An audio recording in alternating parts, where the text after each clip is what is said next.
नहीं, पहली चीज़ तो शिक्षा मंत्री जी अगर इतने ही ताकत स्कूल ठीक करने में लगाते तो शायद बात यहाँ तक नहीं पहुँचती। राजस्थान में 85,000 क्लासरूम है जो पूरी तरह जर्जर हालत में है। राजस्थान सरकार के पास कोई भी प्लान नहीं है। पिछले साल झालावाड़ के स्कूल की घटना के बाद 6 स्कूल्स में छतें गिर चुकी हैं, बिल्डिंग गिर चुकी है, हमारे बच्चे मर रहे हैं, लेकिन सरकार के पास कोई भी ना प्लान है ना इरादा है इनको फिक्स करने का। तो आप केस करिए, कोई दिक्कत नहीं है, आप हमें अरेस्ट भी कर सकते हैं। वैसे कल जो हम स्कूल जा रहे हैं एक्चुअली बहुत इंटरेस्टिंग हुआ, क्योंकि कल आपको स्कूल के अंदर जाने की ज़रूरत ही नहीं पड़ेगी। आप बाहर से उस स्कूल की सच्चाई देख पाएंगे कि किस तरह से हमारी शिक्षा व्यवस्था बदहाल हो चुकी है। मैं एक बार फिर से मदन दिलावर जी से निवेदन करूंगा कि आप शिक्षा व्यवस्था को सुधारा कैसे जाए उस पर ध्यान दीजिए। सच्चाई छिपाने से सच बदल नहीं जाएगा। सच वही है, हालात बहुत ख़राब हैं, हालात बहुत विकट हैं, और अगर आप नहीं सुधरे, आपने शिक्षा व्यवस्था नहीं सुधारी तो राजस्थान के बच्चों का भविष्य पूरी तरह से अधर में है।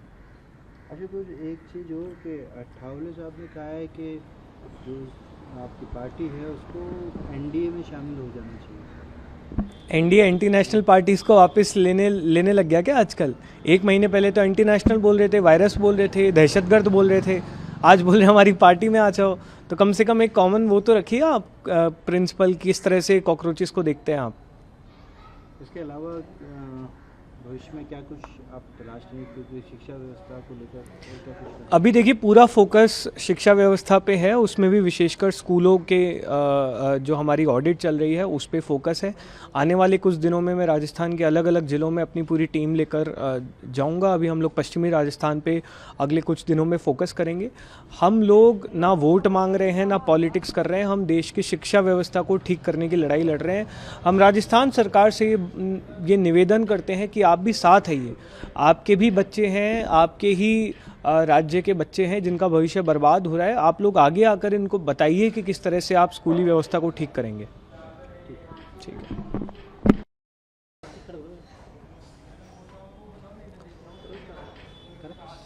आशुतोष, आज से मानसून सत्र शुरू हुआ विधानसभा का।